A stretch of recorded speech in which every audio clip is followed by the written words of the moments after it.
Isani naaf godhe kan guyyaa rakkoo, wanta inni naaf godhe yoomuun daagadhu, isa gatamaadhaan wabii kan darbu. Kan kee ajaa'ibaa guddaan kee Yesuus, beekaadha wallaalaa biraan darbitu. Kan garummaa keetii eessaa jalqabee, eessatti xumure anaafoo naan galle. Bara bara Yesuus naaf kabajamii, siitu naaf birmaate yeroo rakkootti. Kan garummaa keetii baay'ee na riba, baraan ol jedhii yaa mootii nagaa.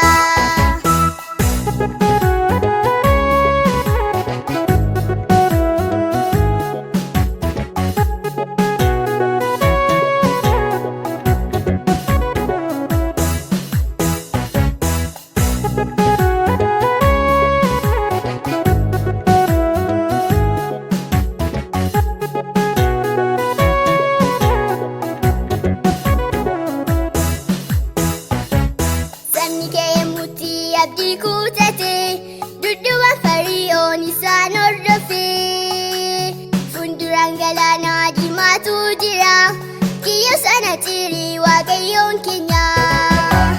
Galaancha diimaa keenyan taasisee, saba baraaree du'aa oolfatee.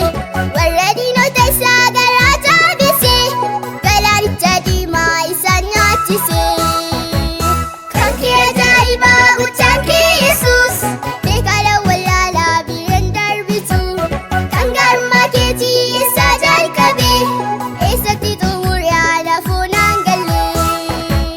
Bara bara Yesuus naaf kabajamii, siitu naaf birmaate yeroo rakkootti. Kan garummaa keetii baay'ee na riba, baraan ol jedhii yaa mootii nagaa.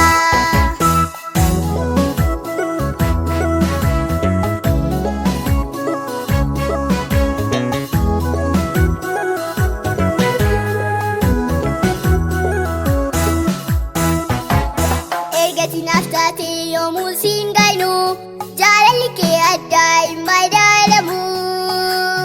Bara hamaa keessaa si na dabarse, innatti naaf goote innumuu himame.